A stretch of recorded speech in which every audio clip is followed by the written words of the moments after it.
Hi. All right. So this is episode 5, part 4 of my Carlton reviews.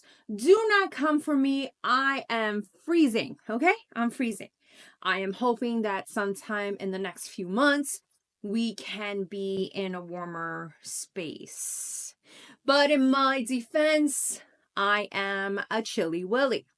So, what the did I read? We are now doing the last book, Where is Molly?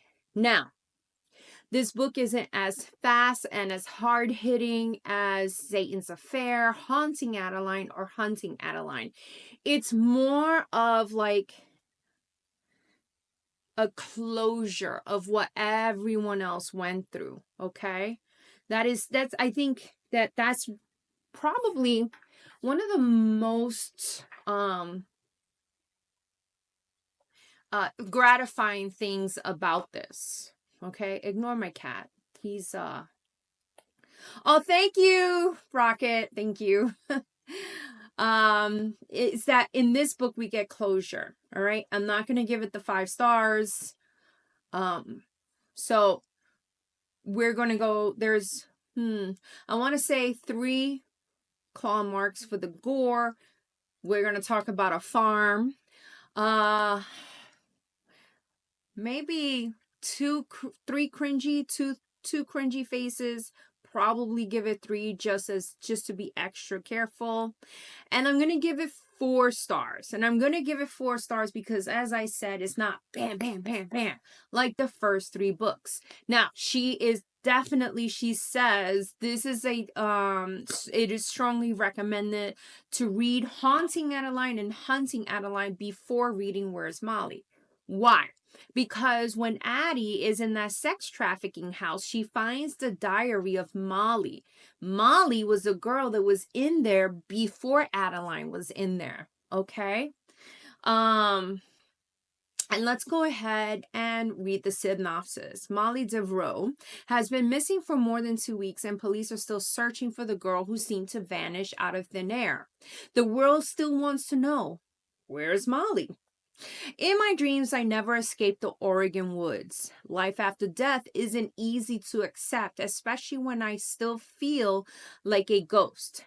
Now I live deep in the mountains of Montana, the paradigm of beauty, but they are also the home of horrors. Horrors that I only unleash at night when my pigs are allowed to feast.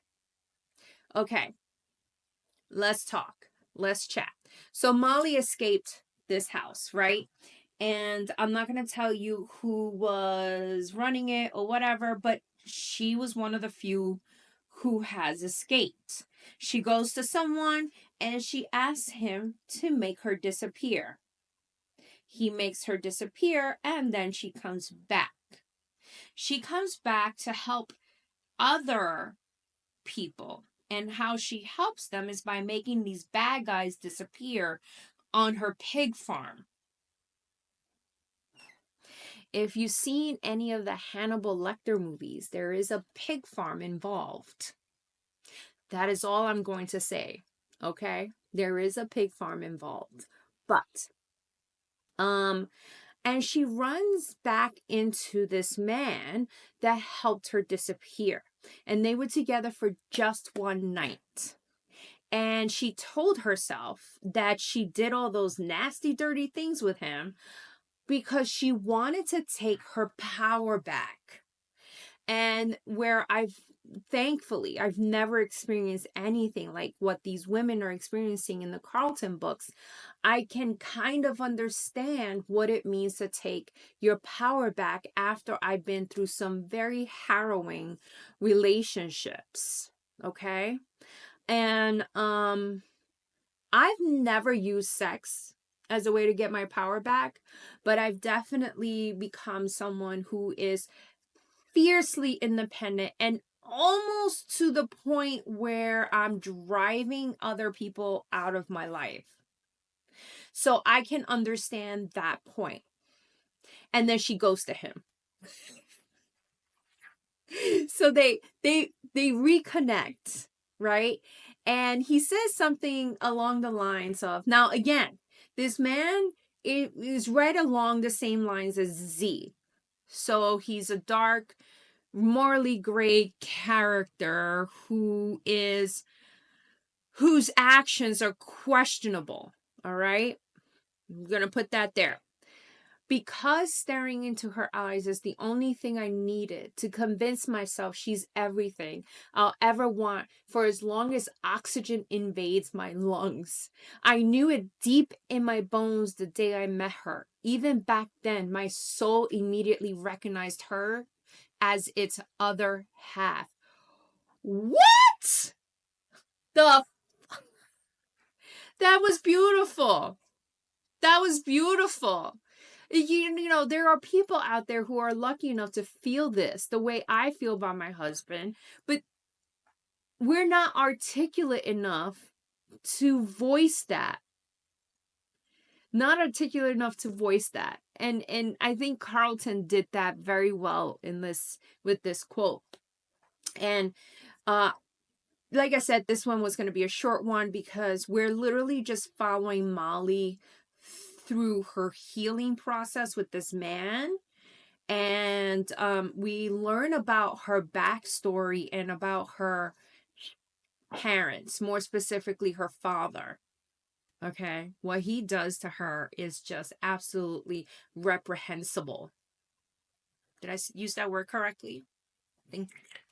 Anyway, so it's absolutely reprehensible, and you can understand why she wanted to disappear and why she wanted to start giving back and helping these other people disappear because of what happened to her.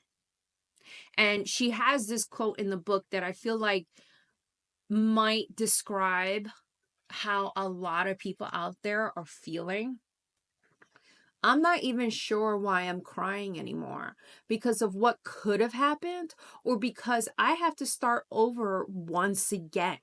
Maybe it's because no matter how hard I try to get my feet firmly beneath me, they always get kicked out.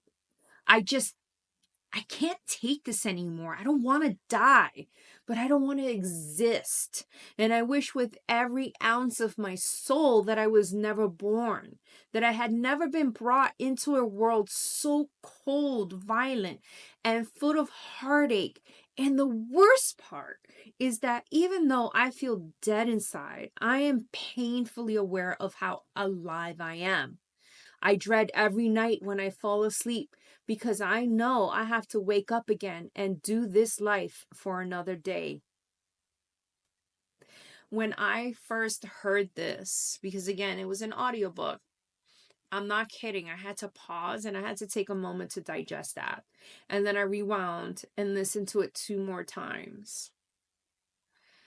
The pain that is portrayed in that single paragraph makes you wonder if Carlton herself may have experienced something like this. It is so profound, so